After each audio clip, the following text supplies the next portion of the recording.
he made a simple sauerkraut with it, and I'm like, oh, I could do that.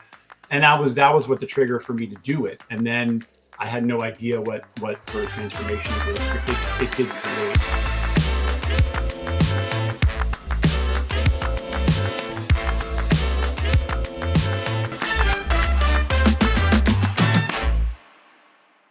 And we're live. Hello, good morning. Welcome to the Trust Your Gut podcast. That's your gut, not mine. I am your hostess, Hannah Ruhama, Kombucha Mama, and I'm here with a really good old friend, Austin Durant. Hi, Austin. Welcome. Hey, Hannah. I'm not that old, but yes, I know what you mean. You may not be old, but our friendship is at least a decade. In fact, why don't we start with what you do, who you are, and all that good stuff. Sure, yeah. So I'm Austin Durant. I founded a little club called Fermenters Club in Southern California back in 2011. As I was just on my journey to understand fermented foods as well as other nutrient-dense foods, I made a batch of sauerkraut in late 2010, and it just literally shifted my consciousness. And I realized, wow, this food is amazing and it's tonic. And so shortly after that journey, I went to a few fermentation festivals. And then, of course, I ran into you, who was already doing kombucha. And then we did, I came up to Los Angeles and did a hands-on kombucha workshop taught by you. And it was like a wow, kombucha and sauerkraut, and just started to. So you're there in my formative early years of understanding this stuff. So that's our short history. But so since then, I've left my day job and I just teaching workshops, and my focus is, I like to say, education, information, entertainment.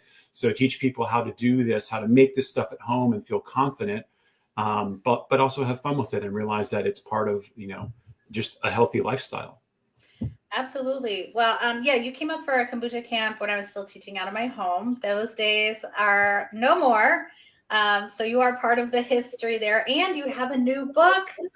Check it out, Fearless Fermenting. So this is your last, 15 years or so of life in a book. Tell us about your book. Absolutely, yeah. So I like to say that the book it's a cookbook. It's a textbook meets cookbook. So it's a little bit about the history, but more about the science of why gut health is important and what it actually means and how fermented foods contribute to that. So you'll learn a lot about the mechanisms, but then it's also a cookbook. So I think it's 77 recipes covering everything from, porridge, which is the really simple stuff, all the way to something like koji or miso, which is sort of a spectrum, if you will, of complexity. So it's self-published. It's a beautiful. I had a local photographer shoot all the food. I made all the food within 3 days, and we shot it. And it was one of those fun moments. And it just turned out way more beautifully than I even anticipated. So I'm thrilled with it, and I'm happy to share it with the world. And so are we. So we'll be offering a giveaway of the book. We'll tell people more about that later, but it is an absolutely gorgeous book, and you can grab it at any of your favorite book places online. Is that right? Yeah, Amazon. There's a Kindle version, an ebook version, hardcover, as well as paperback. Well, and on my website as well, if you want a signed copy by yours truly, you can find it on there. Fermentersclub.com. Fermentersclub.com. So yes. Well, what led you to that first batch of sauerkraut? Had you bought it at the store? Somebody had tried it? You just picked up a head of cabbage and didn't know what else to do? Yeah, it was actually a TV show. I was really into Good Eats. It was like Alton Brown. I'm sure most people know who he is, Iron Chef now, but he had a show where he broke down a specific ingredient or a specific dish and just spent a whole episode talking about it, which of course appealed to me, my geekiness. And the episode was on cabbage, and he made a simple sauerkraut with it. And I'm like, oh, I could do that. And that was what the trigger for me to do it. And then I had no idea what sort of transformation it did create. After eating it, it was salty, it was sour, it was, crunchy, all these things that, the stuff that I grew up with. If I ever encounter sauerkraut, it would be the canned stuff, which is pressure treated, and it's pasteurized, and it's not at all living or probiotic. So this was just like stark contrast to that. And then, yeah, that was it. I was like, wow, I got to start telling the world about this. And that's sort of what the club was about. It's like, let's not only teach and share this stuff, but I mean, not only teach it, but also share it. Right. So, and the power of humans like sitting around and communicating with each other and sharing food is very powerful on so many levels. Right.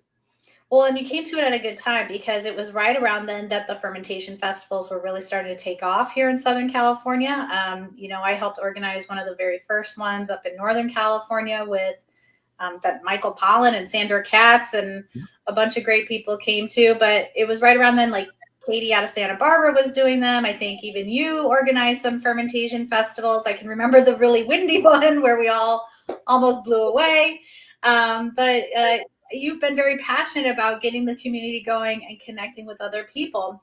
And so while maybe it wasn't a health issue that brought you to fermented foods, have you noticed any sort of shifts in your diet in how you approach the world as a result of including fermented foods?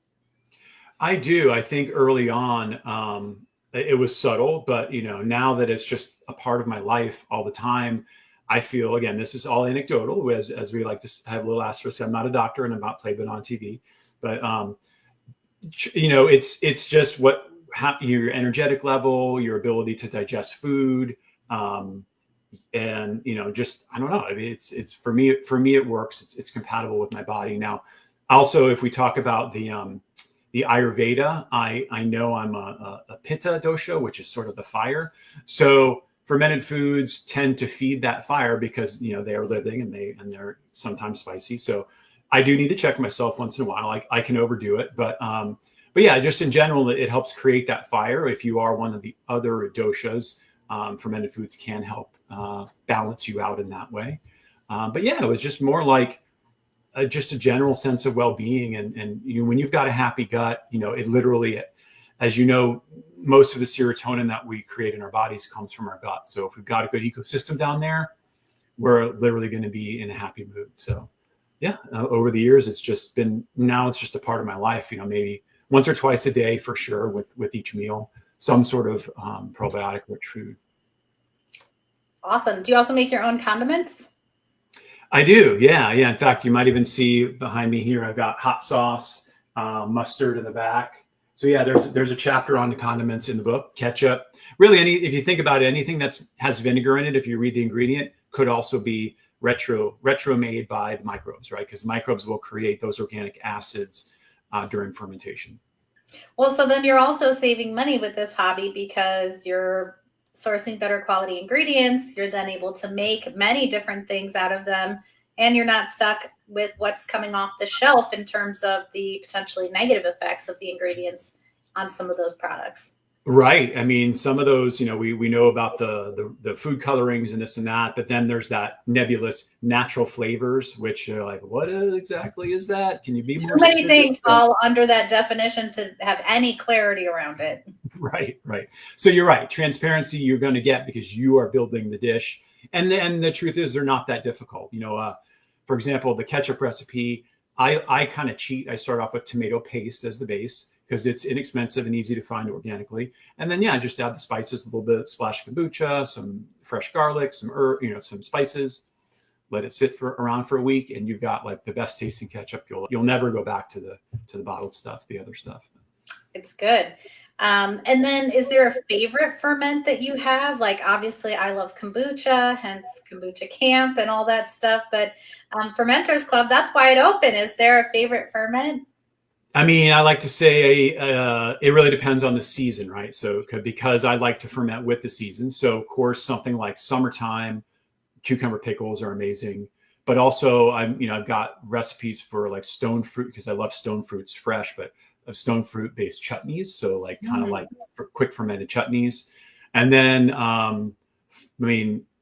cooler weather, wintertime or whatever, sourdough bread, which I consider, it's fermented in a way, although as we know, once you bake the loaf, the probiotic content gets destroyed, but the starter is very much a ferment and all of the sort of metabolites and the things that the microbes create are still present in the bread, for example. Well, and it also helps support the breakdown of the gluten so that especially folks who might have an intolerance to that or I mean, really, is it gluten intolerance or is it glyphosate intolerance? Mm. That's the real. I use that quote myself. So Mm, yes, I think the world's gonna figure that out as well as soon. yes, but Love it's it. still good to ferment that starter. And one of my favorites, so we don't do a sourdough, but we do kefir pancakes. And I just have this continuous brew kefir in my fridge that is puckery, to say the least. And it just makes the best, substitute for any kind of buttermilk pancake, easy to whip up. And because it's so tangy, it really loves to have a little sweetness against it then, a little jam or that maple syrup without feeling cloying or like you're eating dessert. And so Right. it's really fun to have that contrast of flavor profiles. It's super good. So when you've got your, I mean, that's great. I also have what I call, I guess, old kefir that I'll use to mix into like a marinade or whatever. But does it more or less become liquidy, or is it still sort of in the gelatinous phase when it gets old for Yeah, you? no, so it's a fairly tall jar. I think it's a 1 liter jar, and there's definitely curds and whey. And so I'll stir it up before I use it, and then I will strain it because I didn't for a while, and then eventually it would just turn liquidy because I think all the grains had made their way into the pancake batter. Right. Um, so now I learned my lesson. I'm like, okay, I'm going to still strain it to make sure I recapture those grains and put them back in. And then I just top it off. Maybe I have cream, maybe I have half and half, maybe I have milk. So just whatever's handy, I'll just refeed it. But because I'm consistently storing it in the fridge, it's always ready to go. Love it. Love it. Yeah. Yeah. Those are great examples. Yeah. My kefir, interestingly, the last batch I made, this doesn't usually happen. So it gelatinized, but it did not turn sour. I mean, that's usually it's the other way around. Like it would be milky or kind of like breaks into curds and whey, and then it's not sour. This was the other way around. Have you ever encountered that? Interesting. No, I haven't encountered that as much. So was it like custardy on top?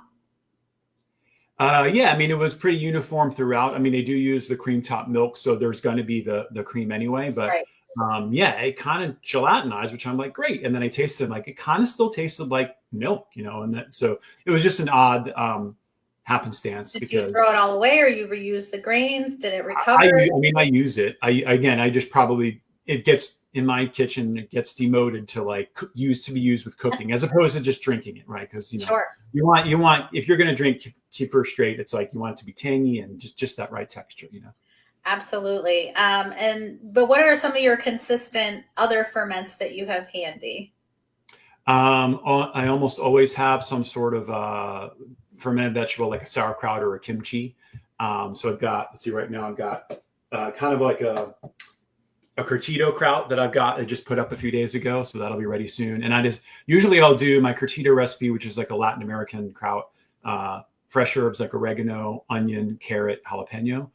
This time I had golden beets on hand. So I was like, it looks pink. yeah. Oh, so the pink I love because it's a little bit of red and green cabbage mixed, which is like kind of almost like my signature thing, right? I mean, the recipe on the cover is that just 2-to-1 green to red or 3-to-1 will give you that like just awesome pink color.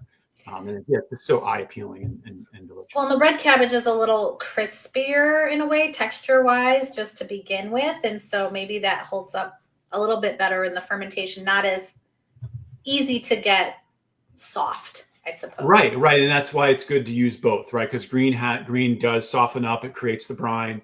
You can certainly do all red cabbage, but like you said, it's going to be firmer. It's probably going to take a few more days to ferment as the microbes have a harder time breaking. I mean, the cell walls are just firmer, like you said. So yeah, they both have their virtues, but yeah, mixing them up gives a little bit of an interesting flavor and texture and color.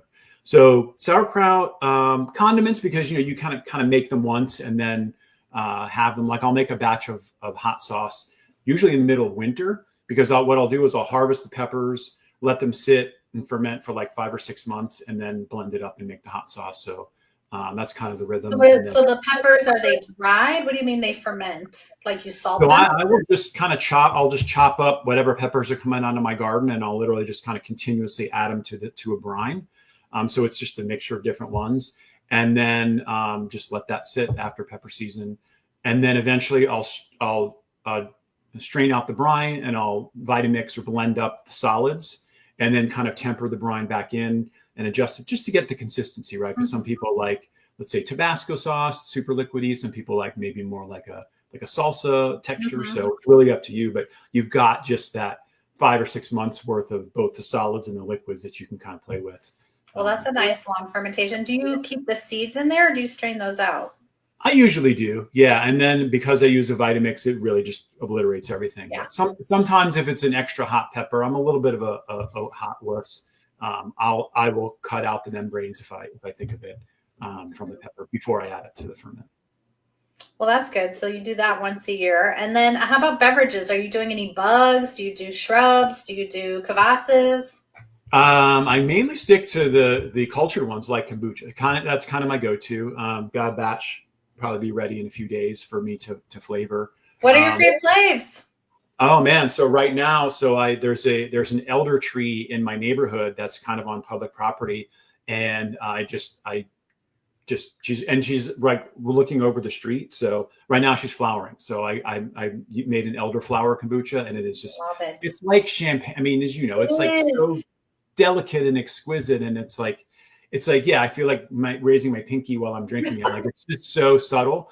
But then I also do, the opposite extreme would be blending up blueberries, for example, and making like a real thick sort of blueberry basil in the summer, for example. So, but yeah, elderflower right now, and I've got my mulberry tree is finally fruiting. It's creating tons of fruit. So I'll probably do like a mulberry mint or mulberry ginger. And yeah, those are kind of what's in season at the moment. I'm loquats too. They're great to eat fresh. I don't find that they contribute a lot of oomph to it's almost like very similar to the base tea. So I rather eat those fresh. But so that's what's in my garden now. How about you? What have you been brewing? Yeah, I love the elderflower. That's one of my favorites. I typically do it with lemon. I don't know. I feel like the citrus, the floral note of the lemon zest really pulls out that flavor profile. We used to have a kumquat tree, and making kumquat kombucha, because they're in season right now too, is so fun. Talk about nature's Sour Patch Kid. I had never had one. I was like, well, you can eat the whole thing.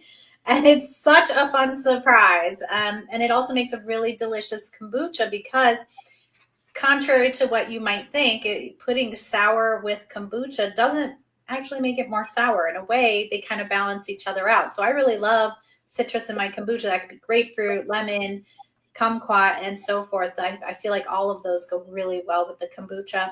And then, like you're saying, the berries are in season soon. I mean, not quite yet for strawberries. We're starting to see them trickle in. Cherries a little bit. So as more of the fruits come forward, that is absolutely what I love to do, is take what's in season, harvest a few herbs that are just growing wild in the garden, mint, basil, oregano, even some parsley, and toss that in there. And it's just such a delight. And then I make a lot of tisanes. So I'll make, like I have nettles and lemon balm and mugwort and raspberry leaf and different things. And so every week I make a tisane, and then I will let that steep on my counter all week, but then I'll pour some kombucha in there. So I'm getting a little bit of that fermentation. Right now I'm doing Lazy Girl's Continuous Brew, which is a gallon jar that I pour out of until I get halfway down, and then I refill it. So it's really quite tangy. So I drink in these more concentrated, like it's just a little bit of it with the other herbs or whatever I'm having as my beverage. But it's just been like, I've been making kombucha for so long, and I've made it out of so many different types of vessels and this and that. And just lately, that's what I'm doing, is Lazy Girl's kombucha. But it's fun. I love it. And just remembering back to your amazing book, by the way. I mean, I know it's been out for years, but I mean, it's just so beautifully written, so creative, so insightful and thoughtful. And I realized, like, pretty much everything I learned about kombucha, I've learned from you. So if I haven't said, thank you and extended my gratitude, like, thank you, because I've been able to share that with others as well. And I've even got a kombucha vinegar based on your technique. Ooh. So it's just, I'm just letting the SCOBY just grow big and tall. But is that a sun tea jar? Is that a sun tea jar? It, Like with it's the just a bottle? regular gallon jar. Yeah, It happens you to got have to a spigot on it. That's what I meant by sun tea jar. Is Oh I yes, exactly. Yeah, yeah. you're right. So that's been like my practical. I don't need to buy vinegar anymore because it pretty much have a steady, continuous supply With the of mother. with the mother. Yeah, yeah. It's an easy one, and yeah. Just the creativity and the flavors and um, everything in your book. I mean, it's just a fantastic book, and I still can't highly recommend it. And I always tell people if you're into kombucha, go get this book. Well, thank you. Always appreciate hearing that. And, we inspire each other, especially I think in the fermentation world. It's something that belongs to the world in the sense that it's been around for so long. And it's really interesting that we've been through this whole period of time where it got almost completely eradicated, at least from a Western diet perspective here in the United States. I think it probably maintained itself in Europe and places that are more connected to a traditional pathways when it comes to food. So it's been really exciting, though, here in the United States to see this fermentation revival come forward. And of course, we all know about Sandor and the Shakis and many other people who've contributed great wisdom and insight into this world. And now you, with your book, plus people can gather with you in person. And I think nothing replaces that in-person experience. So if I wanted to come hang out with Fermenters Club, how would I do that? Where would I find that information? Yeah, so the website, fermentersclub.com. We also have a Facebook page and Instagram that we post all of our stuff. But yeah, like I said, a lot. I kind of am a nomad. I'll go around to different venues within San Diego County, and again, sometimes extended beyond that. And we do, yeah, like a usually about a 2.5 hour experience where we focus in on one topic, whether it be kombucha or pickles or sourdough bread. And it's all about hitting all the senses. So like teach you a little bit about it, get brain stimulated, give you samples of finished stuff. Then we make something together. Usually if it's pickles, you'll make a jar of pickles that I've sourced from, local farms. And then in a week or so, you'll get to enjoy that. So that's kind of how, if you want to find me there. I'm also, going on tour. I've been on tour since my book came out last fall. Kind of did the Southeast a little bit and just got back from the Pacific Northwest up in Alaska. And I'm excited to announce in the fall, I'll be going to Europe. I'll be going to Southern France and possibly Barcelona. Just to share the knowledge. And usually on tour, what I like to do is have a community type of event, whether that's a workshop, whether that's just an informal gathering, and maybe sign some books and just continue to promote that community, which really is, they're everywhere, but just finding these little micro communities everywhere is just thrilling because to your point, I mean, the revival is in full swing, and I think it's going to stick this time, but what do we know? But yeah, I mean, it's just making it a part of our daily lives is what you and I both share with the world and what we teach. Well, and to that end, that's the working title of our newest book is Daily Ferments, because we're working on helping people, maybe people who've never even tried fermentation or are eating fermented foods without even realizing it because they're buying them from the store. That's the great thing about the fermentation revival is, of course, you and I know how easy and fun it is to make at home, but we can't make everything, right? Sometimes you're gonna, like I specialize in the kombucha. I'm not necessarily making the sourdough. And so it's nice to be able to go out and purchase those products already made from fermentation artisans. And so the book basically helps people take fermented foods and apply it to their daily life. And it guides you through the feedback, right? I think what's so important about fermented foods from my perspective is the fact that they're living. And we tend to be very not in tune per se with everything going on inside of our bodies, or I think the most illustrative example would be candida, right? So if you have candida overgrowth, you're going to crave foods that feed it. So things with sugar and this and that, and they taste good, right? So you're having this like, oh, I feel this is good, it's fun. But then on the other end of that experience, you're bloated, you have brain fog, you don't actually feel good. Now, how do we close that feedback loop and tie that all together? And I feel like fermented foods really does an excellent job of that communication process. And so it's a way of layering in the fermented foods, providing people prompts to pay attention to their bodies to see how they're responding, and just inviting them to experiment more. And it means that I have to stretch my edges too. So one of the places that I'm feeling a little freaked out about is miso and koji. Talk to me a little bit about this mysterious mold and the process of that. Yeah, so koji is basically an inoculated grain. It's usually rice, but it could be barley or millet, with the help of this mold spore called Aspergillus or oryzae. Now, Aspergillus is a genus that creates a lot of the molds that you find on bread and stuff. But oryzae, which means rice, actually, is a specific cultivated one that transforms and basically creates. It'll create a mycelial mat when it's consuming the starches and sugars that are in the grain.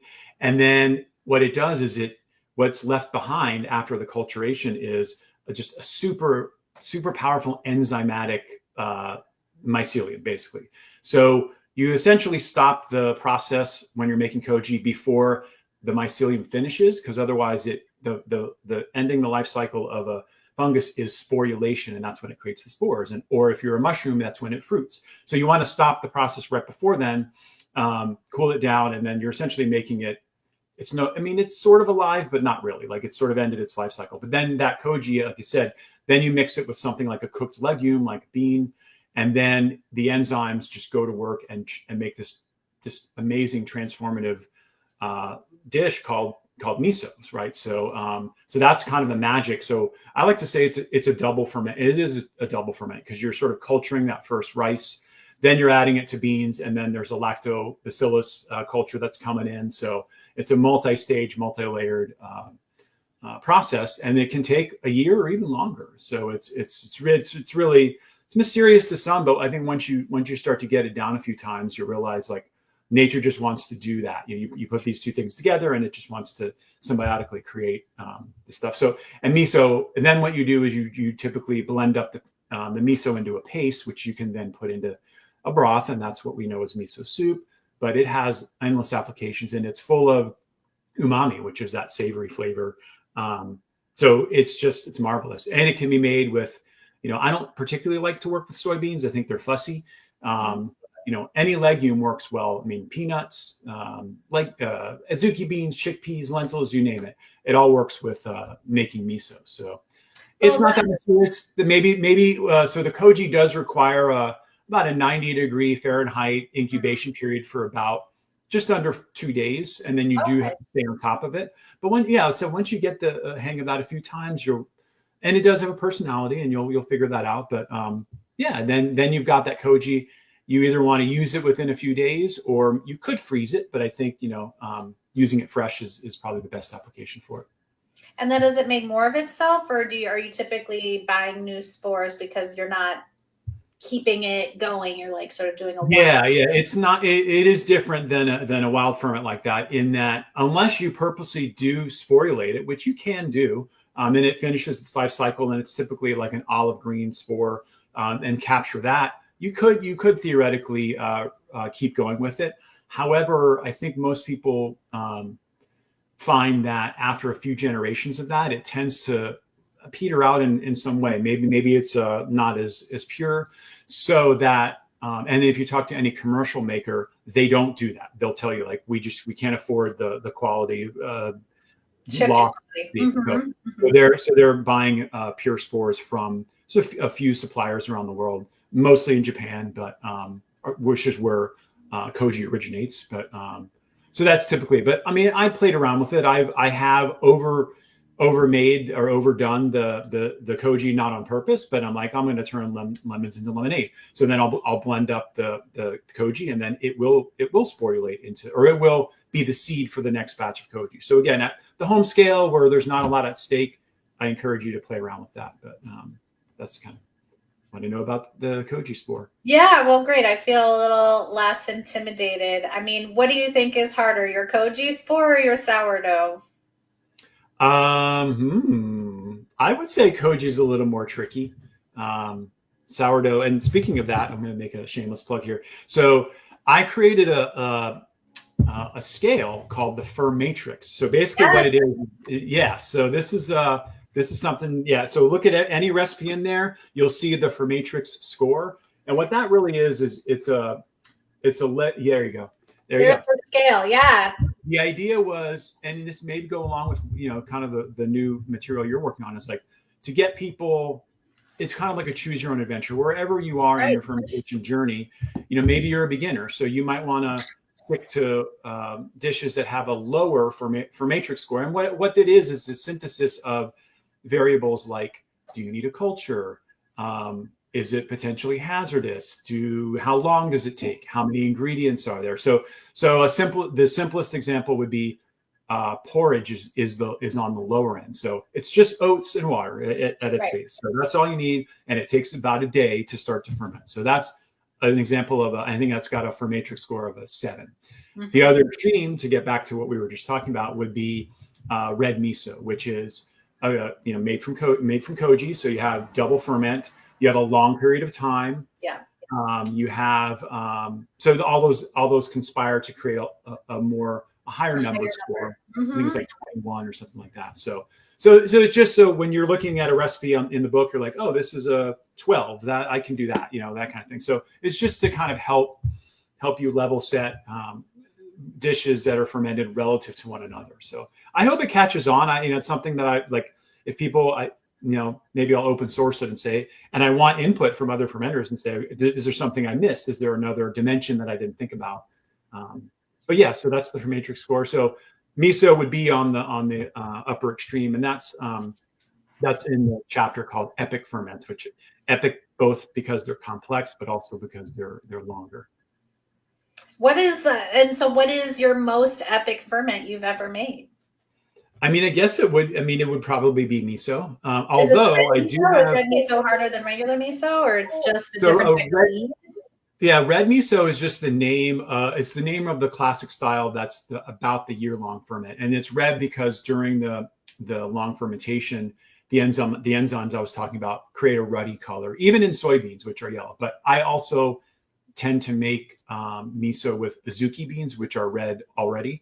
But that's what red miso is. White misos, on the other hand, are much faster. They're maybe 6 to 8 weeks. They're a lot sweeter because the ratio of koji to bean is much higher. Much more koji feeds the starches and the starches versus the beans, where there's a lower protein. So there's many different styles of miso, but the red miso, yeah, I've let some of those go for 2 or 3 years. And they do seem to get better with age. But I do have a preserved lemons that I made I'm sure it was, I put on the label either 2011 or 2012 that I still have in the fridge. So that would be my longest ferment. Mm-hmm. One can argue whether or not it's actually fermented, right? Because preserved lemons are just a salt bomb, right? You cut open the lemons, you just pack it with salt. So it might be more like a cure, but I'm sure some microbes got in there. But anyway, so that's my longest thing that I'm still enjoying, really. You still have around. Well, it's not mush. It's still, kind of holding up. So maybe I'll put that in my kombucha. Oh, I like that. Maybe the elder and preserved lemons with the elder. It could be really good. Right. Really good. And then I also sometimes like to make syrups. I got into making syrups for a while. They're not exactly fermented; they're sugar, but they're fun to put in fermented drinks because they give that extra bubble pop there. I like that. I had another question for you.